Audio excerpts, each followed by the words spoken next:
And now I'd like to get to our session on advancing economic reconciliation through the Progressive Aboriginal Relations Program, or PAR. So I'll introduce now Stan Higgins, who's part of our protein consortium. Mr. Higgins, the owner of Versapile, serving the commercial, industrial, utility, and agricultural construction sectors, sits on the board of the Métis Economic Development Fund and brings more than 2 decades of experience working with Indigenous peoples, businesses, and organizations across the country. So I'll turn the floor over to you, and you can invite up your panel members. I think one's just having a bio break. Okay. Who will be joining us right away. Yeah, thanks for that introduction. I'm really excited about today because I think that there's a huge opportunity for the ag sector that, from what I can see, the ag sector is currently missing out on. 20 years ago, I was working with the Mum Wichita Center, and we were running youth cultural programs.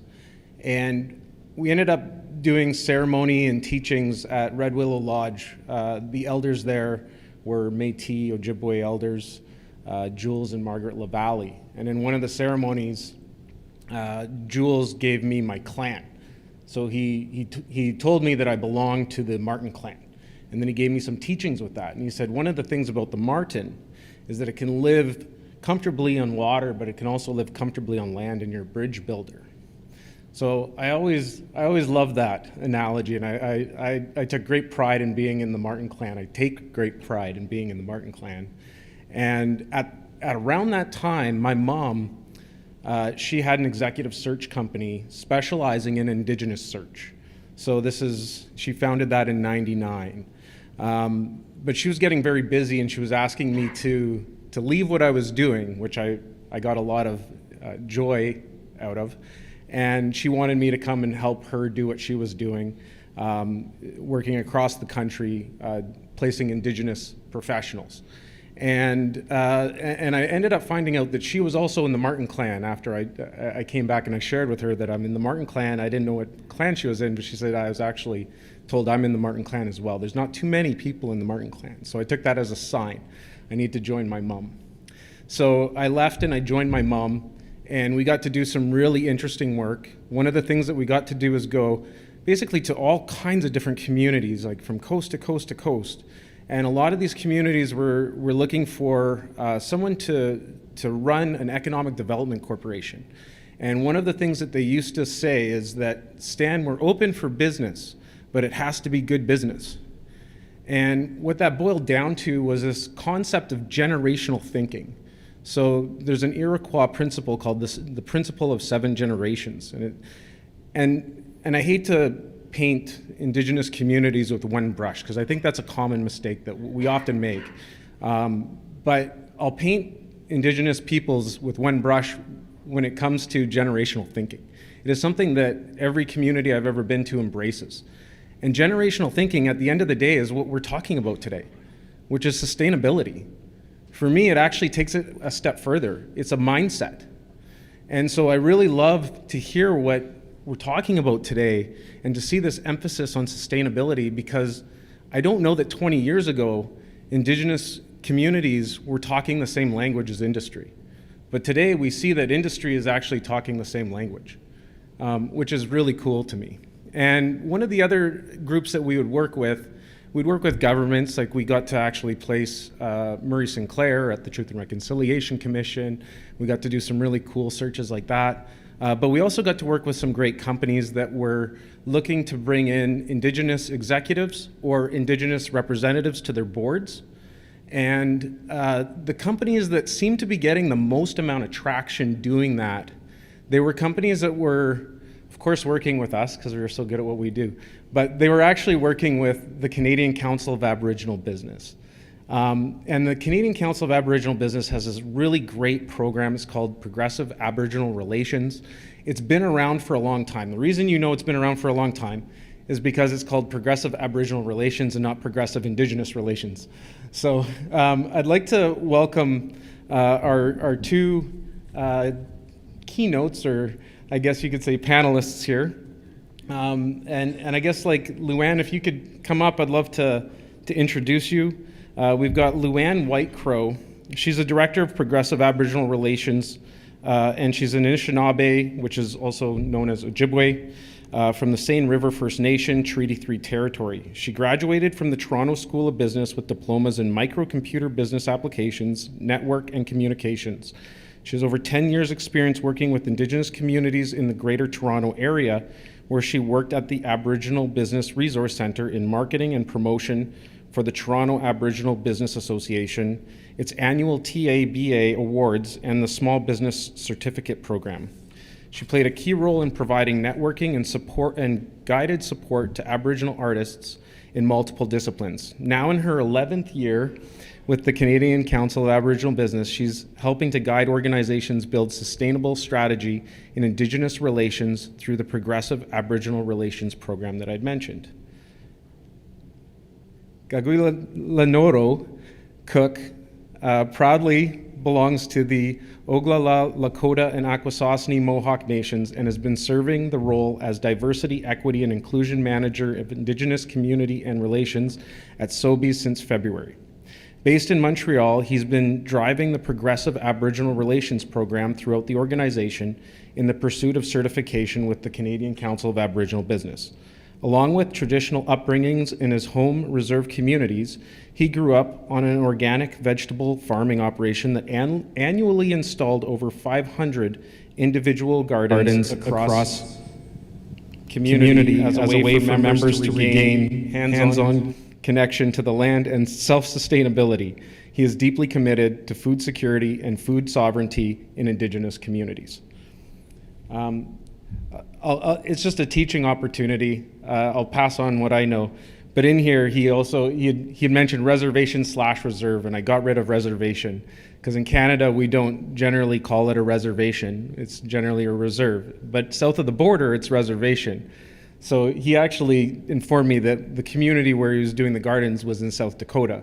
So reservation would be a term that you would use south of the border. Akwesasne is also a border community between Quebec, Ontario, and New York. So it would be another location where they would call it a reservation/reserve, but just thought that I would enlighten everybody as to that small little bit. So Luann, I'd love to have you up here and you can tell them all about PAR.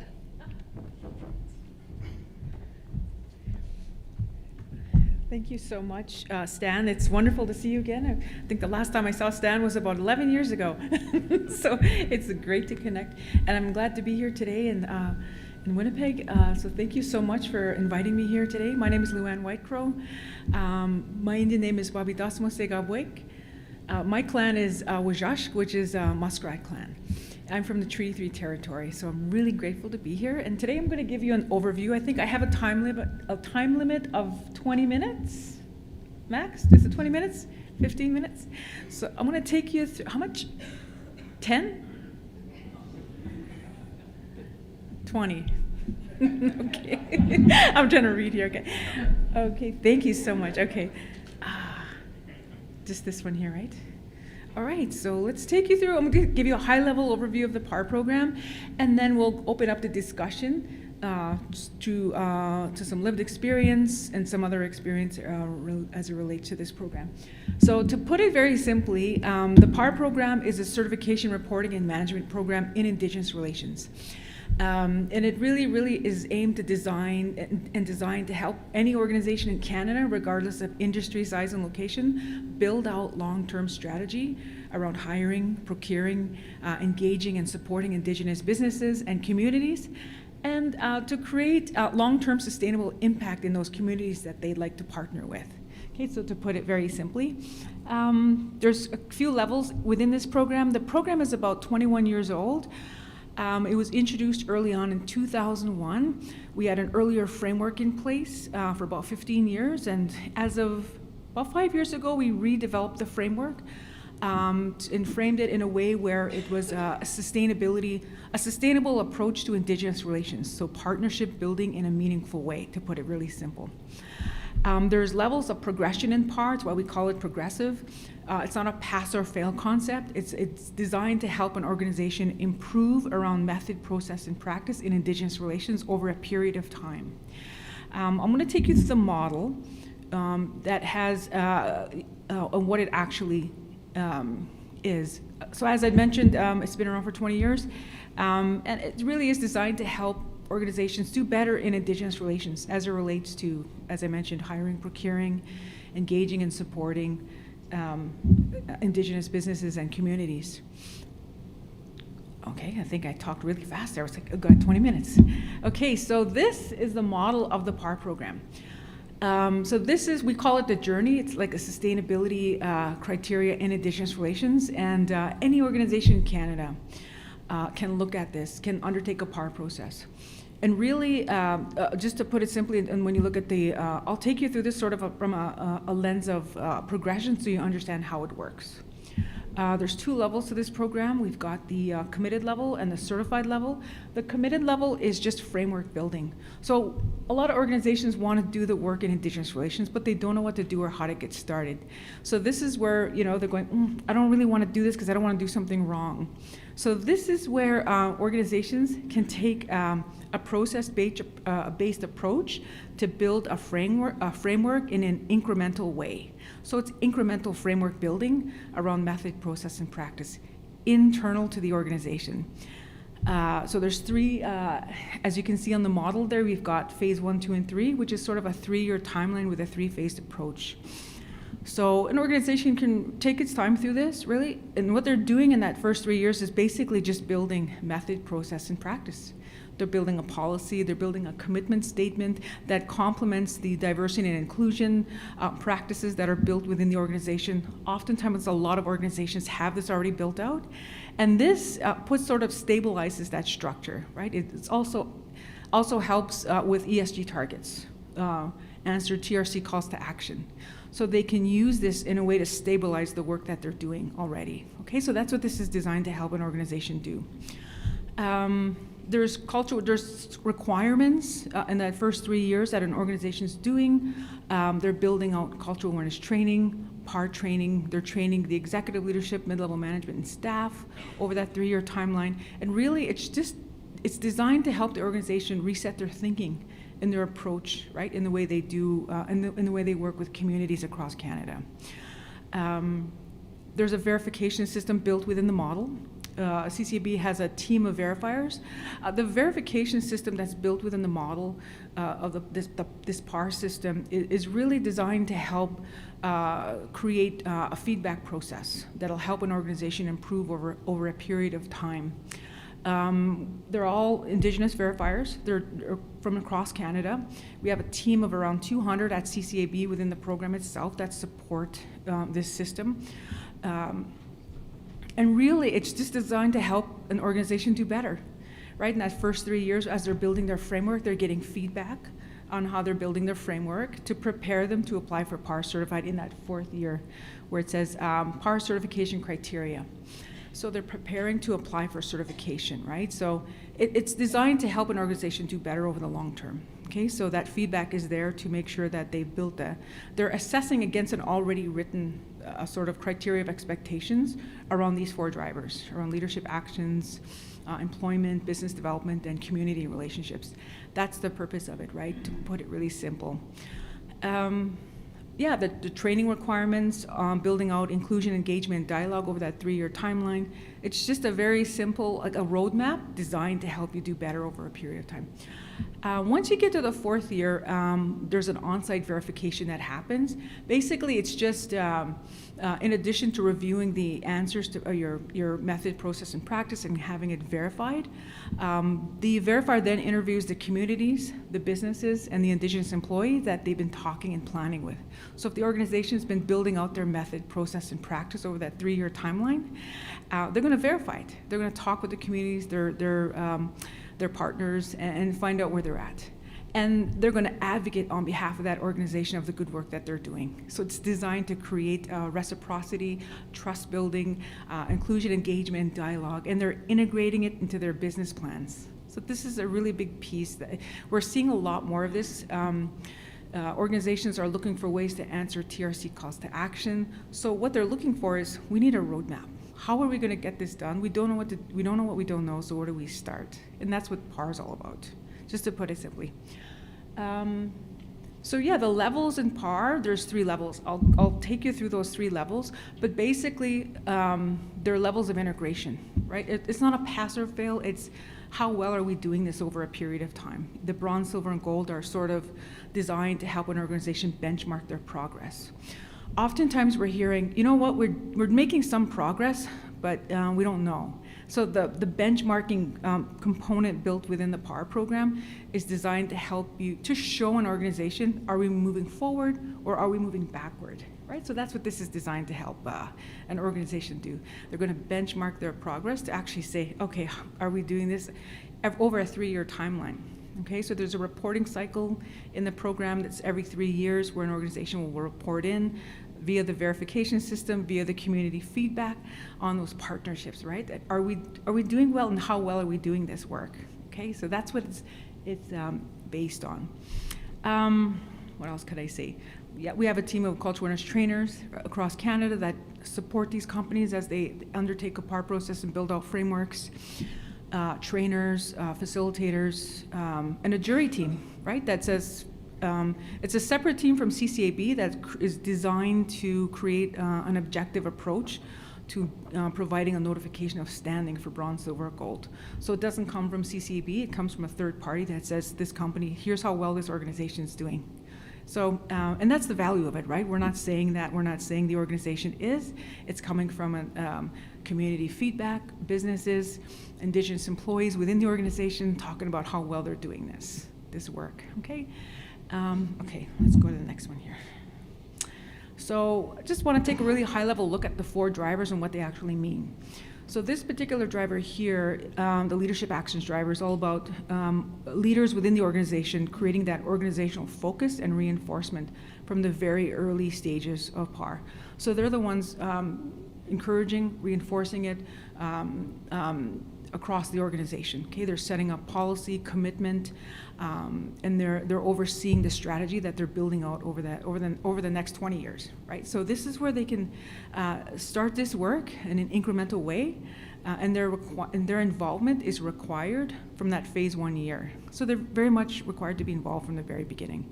And oftentimes we get them to come and speak at events just to talk about their lived experience of PAR and how it's working for them. Okay. They're creating that application of structure to make sure that they sustain that commitment from, whether they're business units or across the organization, right? Or if they're focusing on a certain area or they're national. Okay, so, but it's very important that the leadership see this as important, right? Why do we want to do this? Is this important to us, right? The PAR program is an intent perspective-based approach for organizations that want to do this work, right? It's not something we legislate or regulate or force upon people. It's really designed to help you go, is this something that we could consider for the long term, right? Is this of value to our organization? The employment driver. So how do organizations build out this particular driver? So they're building out targeted recruitment, retention, upward mobility. They're looking for ways. So during the phase 1, 2, and 3 process, when they're seeking the input from the Indigenous communities around hiring, procuring, engaging, and supporting, they're looking at ways to find out what the issues, challenges, and barriers with the communities. As you may be aware, every community, we have around 634 communities across Canada, First Nation only, and of those, they're all not in the same socioeconomic level, right? They all have different varying levels of economic development. So we really encourage organizations when they're first going into communities to really, really sit with the community to find out where they're at before they actually set targets, right? So that's talking with them and finding out where your scope is, talking with them, and then setting targets. And that's the baseline. That's the system that they're doing their method, process, and practice over that 3-year timeline. So during that time when they meet and they talk about the 4 drivers, this is what they'll ask, right? They'll say, How can we create an employment initiative around hiring, solutions to systemic issues? First Nation communities are systemic issues, right? Food, water, housing, training, education, upward mobility. There's so many things that, there's so many opportunities to go into communities, right? If you have the intent to do this work, to find out, to seek the input. What could we do? Is there something we could build out an initiative as it relates to food, as it relates to the land, or the relationship to the land as well, right? So there's different ways you can have those conversations. It's quite a broad spectrum of the flexibility of PAR allows the organization to build it out in a way with the community, in a way that's collaborative. That's the PAR approach. Throughout that framework building, they're building out employee network groups. They're building out cultural awareness training on history, protocol, etiquette, and approach, to learn about the community and what's happened within that community and how they could be, how they can enter into a reconciliation process in a meaningful way. And then create advancement opportunities, right? Rather than just entry-level positions, how can we bring them in and increase their skill set, right, for the long term? Your business development driver here just looks at developing the business relationships with those Indigenous businesses, the economic development corporations with those communities. It's looking at building out reciprocity, right? How can we enter into a meaningful partnership? What could we do? Where is the community starting out at, right? And this is what you're doing over year 1, year 2, and year 3. Well, most of the organizations in PAR, this is what they're doing. And they're creating, sometimes they're investing in those Indigenous businesses or these economic development corporations. They're looking at the communities more closely around how they can support maybe entrepreneurs, different ways to, and finding out if there is an interest, right? Is there an interest for an organization to work for within the agricultural sector, for example, right? Could they do this work? Is there an alignment? Other ways that organizations are doing this right now, again, PAR is not sector specific, it's across the board. We have I think 35 sectors in PAR, so any sector could actually look at this. When we redeveloped the criteria in 2015, we hadn't anticipated an overnight growth. I think we were at 30 companies when we redeveloped the criteria, and we trained over 800 organizations in Canada, right, that were saying, we need to do this, but we don't know what to do or how to get started. So this is sort of helping raise the visibility of the why, right? So as it relates to business development, they're creating within their supply chains, they're requiring or encouraging their suppliers to also look at PAR, or to partner, or to hire in some way, or to engage and support Indigenous communities. Okay, so these are some of the other ways they can do this, through the supply chains, or that their partners make it a requirement. And then mentorship as well for the overall Indigenous business communities. There's different ways organizations do this across Canada based on their sector, okay? And then your community relationships driver, it's all about engagement and support. Your engagement piece is all about providing financial or in-kind support to the communities during that second and third year. You're looking at ways to say, what is something that we could align? What kind of alignments can we make with this partnership that could work, right, in a way that's collaborative? It can include, and then the communications piece, the communications and engagement piece. So the engagement piece is all about the financial or in-kind support on how you can build initiatives, and then how you can stay connected with that community over a period of time, right? We often find that if a community is, a company or an organization is connected with a community in a more frequent way, they're building that trust. I think earlier we heard a lot about trust building in the earlier sessions, right? That, if there's a consistency in word and action over a period of time, you're going to build trust, right, with those communities. And they might not know, right? Approaching a community can probably be unnerving because I don't know if they're going to receive us, right, is what we hear. Will they receive us? Will they let us in? We're not sure. So that's what PAR is all about, right? It helps you build that trust with that community in an incremental way over a period of time. And that's what this community relationships driver is all about, building that. How are you going to tell your story about how you've done this over a period of time? Okay, and then your support piece, as I mentioned earlier, financial or in-kind support. You're identifying the communities within your sphere of influence. Some companies take a local approach. So if they're in, like say, the city of Winnipeg or Toronto, they'll focus on 1 or 2 communities, whereas some companies coming into PAR, they work in 70 communities. So their scopes are different. So it's up to the organization and where they're focusing their efforts, whether they're taking a local, regional, or a national approach, right? So it's all up to the organization and where they want to focus their efforts. And then they're also visiting the communities, right, during that 3-year timeline. They're talking with them, seeking that input, visiting them, and just getting to know them, right? Okay, and then there's other issues that they could talk about as well. And then some other ways that they're doing this, they're creating initiatives around arts, sports, culture, health. And they're just looking at the community in a more holistic way, right? Other than just, let's pour some money into the community and see what happens. They're really sitting with them and going, where are the gaps? Is there something we could do here, right? That's those earlier conversations. A little bit about the verification system. That's built within the PAR system is it's designed to help the organization show them where they're at, right?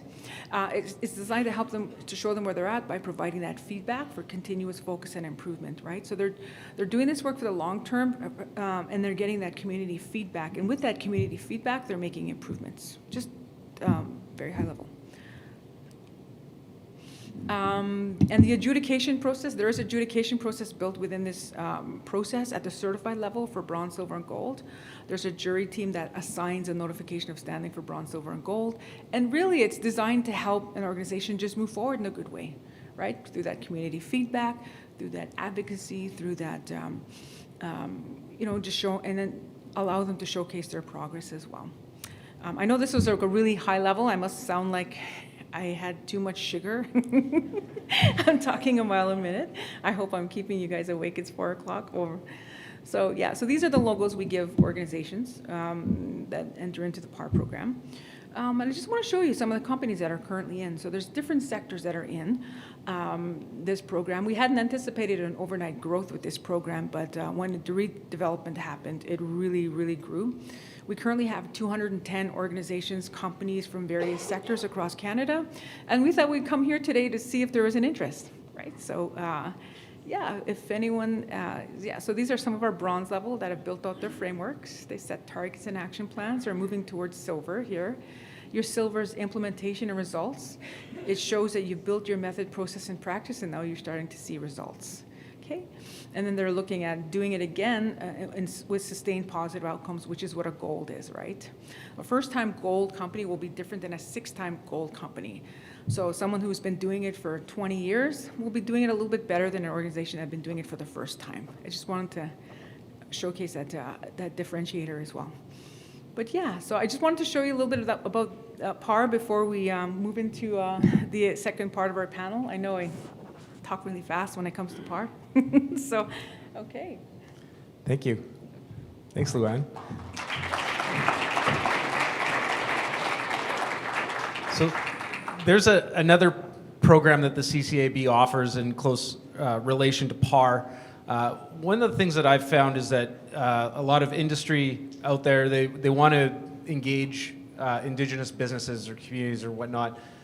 The problem is that sometimes when you're engaging an Indigenous business, is it truly an Indigenous business? And are you going to get yourself into hot water if you engage this business and then report on it and then find out that they're 2% Indigenous owned or something along those lines? So the CCAB, one of the great things that they also do is they have the certified Aboriginal business. So what they'll do is they'll actually vet the business to ensure that it qualifies as an Indigenous business that you can actually report on. So they've created this great ecosystem to facilitate all of this. One of the questions that maybe I'll start with Gaguila Nolo, is that how you say it? Okay, it's my first time pronouncing that name. It's a very unique name, I love it. But the question I'd like to ask is, in your opinion, why should business or an industry like the ag sector care about progressive Indigenous relations?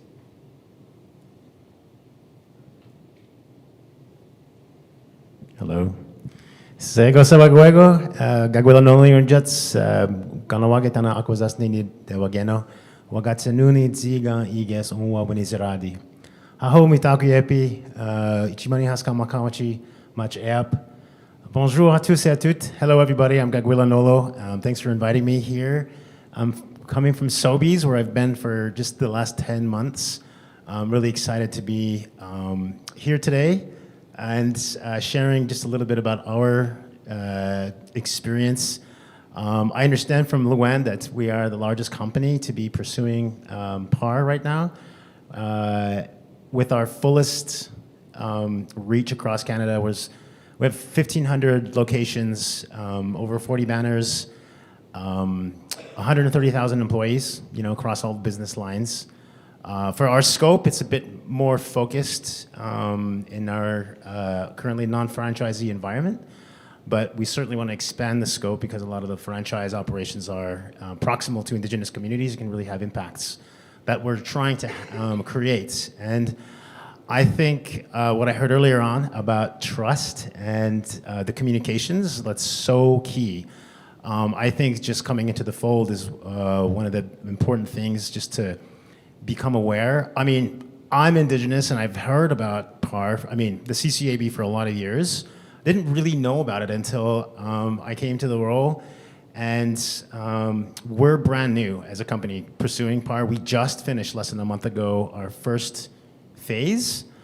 So that's been a good exercise to socialize across our company, to really focus, identify our communities of interest, of which we have 8. 3 areas here in Manitoba, so we'll be coming back here for further activations shortly. But I think it's obviously it's good for business. Diversity is our future in Canada. We have a fast-growing demographic as Indigenous people. We know that we just need to be building for better belonging. And so currently I'm in the diversity, equity, inclusion space within the human resources in the central corporate sector at Sobeys. And I know there's a lot of other segments to DE&I, and this is a really good, important one.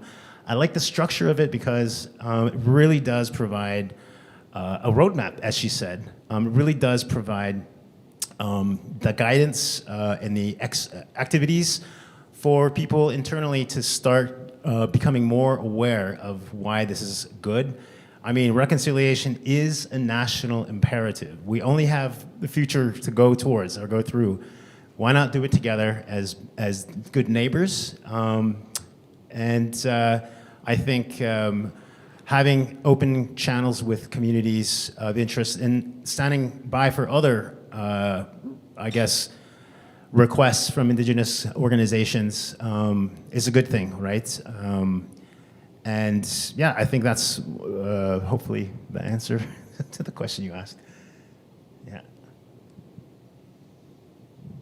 Yeah, I think, hello? Can you hear me? Okay. I think, a lot of organizations are look, as Gagwila Nola was saying, they're looking for, they want to do this work, but they don't know what to do or how to get started. And they're afraid to offend, right? Oftentimes in the early 90s, you're seeing a lot of good intent, poor execution, and this is why PAR, the need for Indigenous relations became critical in bridging the gap, right, between Indigenous and non-Indigenous businesses and communities want to partner as well, right? They want to they want to get the work, they want to partner, but it's often the challenge of where do we meet each other, right, and how do we do this in a way that's collaborative, right? Because the concept of collaboration was, in its early years, was opposition.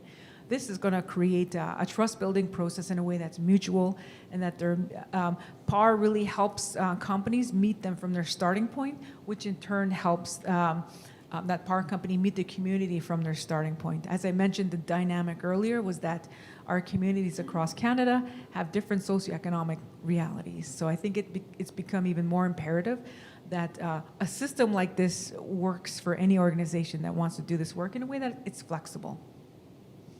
Thanks, Luann.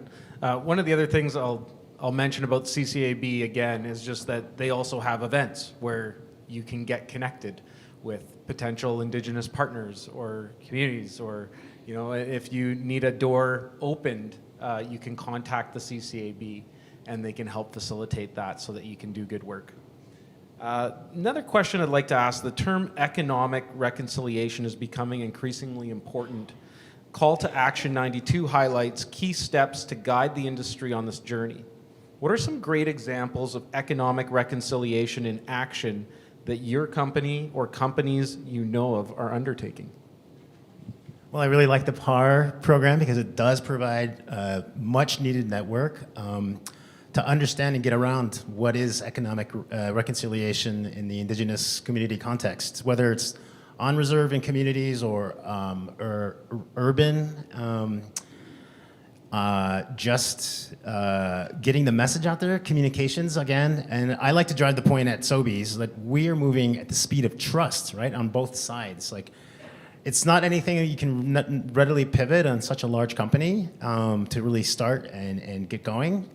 So I think just really setting up the foundations and telegraphing opportunities for even more employment, even more purposeful, proactive communications around recruitment and retention of Indigenous people as employees, but also as suppliers. I know we have a supplier diversity strategy for the next few years, and it really dovetails nicely with Phase 3. We have to answer and articulate a number of points around Indigenous suppliers. And so I think, again, the first 3 phases, which is about 3 years in length, are really about getting ourselves in order while communicating outward. And I think that is that'll go a long way to really get on the radar of people as a company that's really taking it serious. And as an Indigenous person who went through the PAR training, I just loved learning about the accountability that is built in. I mean, she's touched on it briefly, but really there's a lot of external persons who are involved reviewing your work. There's the verifiers have really like fine-tooth combs, right? They really help you understand the frame better. So just the accountability, I think, is a good signal. And I like to tell people at Sobeys in socializing what is PAR, what does that mean to have that logo? And it's akin to an Indigenous ISO rating. I'm not sure what goes into that, but I know that it's a big deal. And I know that this PAR program is also a big deal. So I think just getting started is a big signal about economic reconciliation. What was your question? It's just around maybe some great examples of reconciliation in action, and that maybe some companies that have been a part of PAR have maybe undertaken, like just some great great examples. Sure. Well, there's a few organizations, few sectors that found it very challenging to do PAR. Nuclear sector was one of them. And one of the things that they came up with a couple of years ago, there's high opposition, low trust, high risk, and the communities just closed the doors, and they wouldn't chat with them. And they were going to have some difficulties with their business development and their procurement initiatives that they were trying to build out. And so the great thing about PAR is that they're required to think outside the box. Like, they don't have to stay within the lines. The relationship that they're building, PAR is an intent perspective-based approach, which means if the company and the community come up with a plan, a purpose, and then they execute on that in a way that's collaborative, then they're going to start seeing results. Then they're going to start seeing that trust building. One of the things that there's not a lot of nuclear physicists, right? Indigenous nuclear physicists that they could procure. So one of the things that they decided to do was look at their supply chain. And now that has taken, there's a few other larger organizations that have said, why don't we do the same thing? Let's look at our supply chain. If we can't directly connect with the communities, or if there's procurement challenges around sourcing Indigenous suppliers, they can do it through their supply chains. So now it created this ripple effect where larger organizations with supply chains, they're now going into communities to partner as well. So that was something really interesting that came about this new framework within PAR. Yeah. Okay, great. So let's say that my company is determined to improve relations with Indigenous peoples. What are maybe some common mistakes or pitfalls, oversights that companies make at the outset and that I should avoid? By not taking up par. I think just not knowing how to start or starting piecemeal. I think having a really coherent, coordinated method to ingress is the best practice, the wise practice. What I really like about phase one is that you have to create a policy, Indigenous relations policy, as well as a commitment statement. So that's meant to be also publicly facing.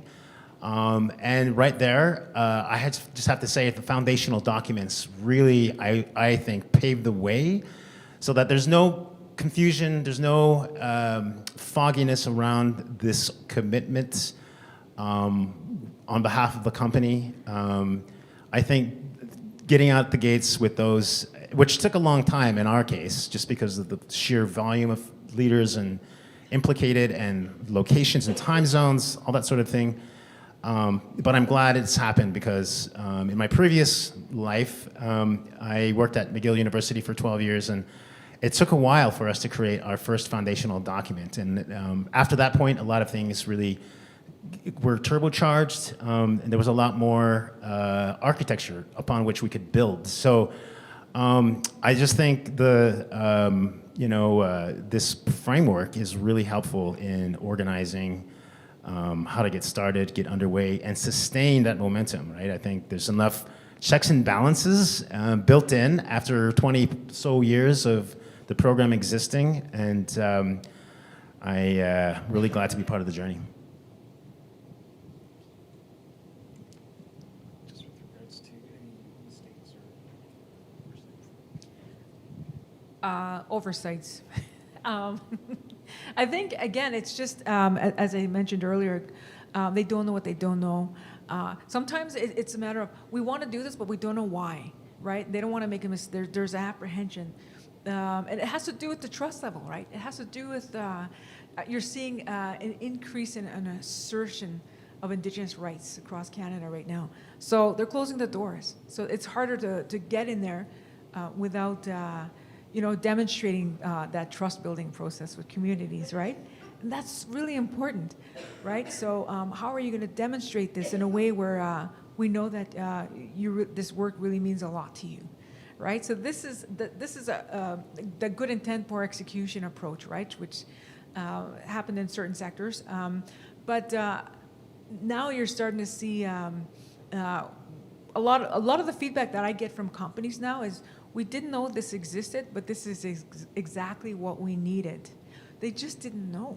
So this gives them sort of a step-by-step approach in a way that they can do it in collaboration, right? That's what reconciliation is. It's collaboration, doing it together. That's the roadmap, is you're doing this work together, not going in, signing something and saying, here's the agreement, and sign it, and away we go. And so it's really changed, helped shift that approach, right? Yeah, so. Yeah. Thanks, Luann. I'd like to maybe open it up to the group here for some questions, and then I also wanted to just make a couple of acknowledgements. We have Bruce Hardy as an Indigenous, farmer of fish and algae. And there's all those, and you've got wild rice that's coming as well. So Bruce is here. He's an Indigenous provider. And then we also have from the Manitoba Métis Federation, the Red River Métis, we've got Dustin in the house here. And they actually have a Minister of Agriculture. So he's from that department. So I would encourage you also to maybe look at the Manitoba Métis, very progressive, industrious government who's also open for business, and it's got to be good business always. So any questions from the audience at all?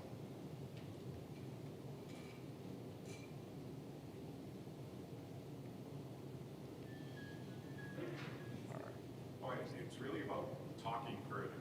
It's about learning more about the program. So I look forward to touching base and learning more about it, because we certainly, from a government perspective, we have, we've made commitment. We've, from our department, we've made commitments as well. And now we need to execute in the right way. We need to, we need to build that trust. So really looking forward to having those conversations further. Thanks, Bruce. Appreciate that. And just I had some curiosity when I saw that the gentleman, was it Corb?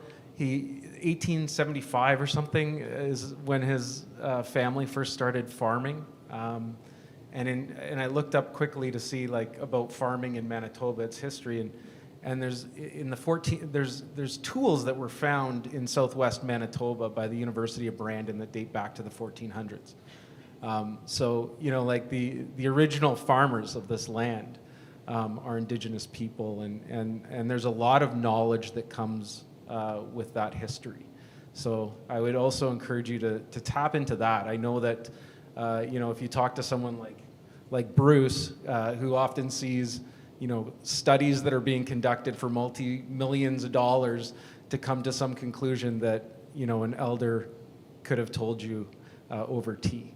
Right? And I'm sure Bruce has lots of those sorts of examples that he could share. Is there anything else that you guys would maybe want to share? Sure. Yeah, I mean, if there's any interest in a continued discussion around it, I know one of the things that I've been looking at CCAB is how can government support those companies, or how can government support or encourage, organizations to undertake this work of PAR, because it is a really clearly simplified, outlined roadmap to long-term sustainability, right? That in a way that you can demonstrate and benchmark that progress. So how can they support it if they're not working on it for themselves, or even the ministries, right? Some of the other conversations looking forward were based on with PAR. How can they build that in, right, to support that over the long term? We can say 5% procurement all day long, but unless we're not supporting those Indigenous businesses to become suppliers, or providing that upward mobility for procurement readiness or partner readiness, these are some of the questions that looking ahead with PAR and its potential, right? So always open, my door is always open for a continued discussion on these concepts. And I think the only thing I wanted to say is in the DE&I space, again, for the Indigenous segment, the structure is, I think, quite sound, and it could be applied to the other components of the DE&I space. That's it. I just wanted to say thanks for the invitation. I'm really happy to be here and sharing with you folks today.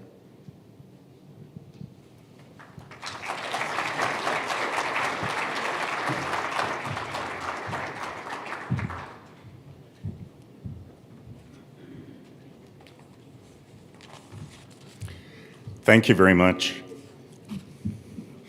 And I do want to acknowledge as well just what a day Luann has had getting here to be with us. So I really appreciate her tenacity in getting here for this, and for the flexibility of various sessions to move around to allow this to happen. So you'll see I have 15 minutes on the agenda. Don't worry, I'm not going to take the 15 minutes.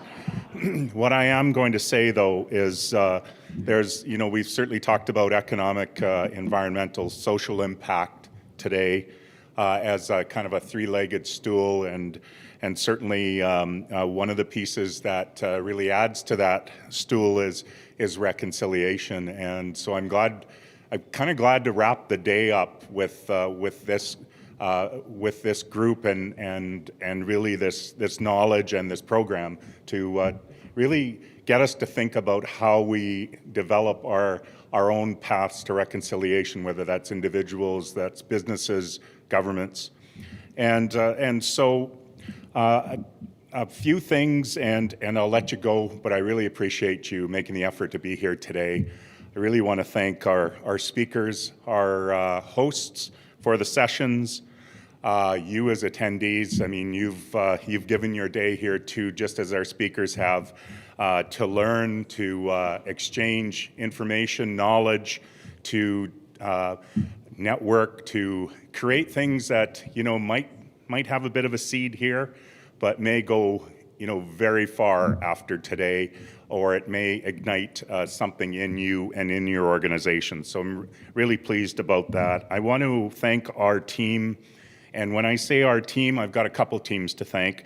One is our Aspire team and those that have been part of developing Project Aspire, and that's a lot of people. And that's a lot of people that range from Eric and Keith that really helped us with the process, to individuals that were either on the Protein Consortium, on the Strategic Advisory Committee, and others that lent a hand. So thank you very much for that. And I also want to thank our team for organizing the conference. And I'd just like to ask our team that from Manitoba Agriculture that was part of this to just stand up. I just want to say thank you.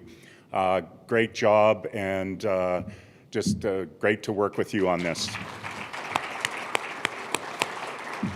And thanks to our service providers as well today, from audiovisual to the hotel and all the services that we've been well taken care of.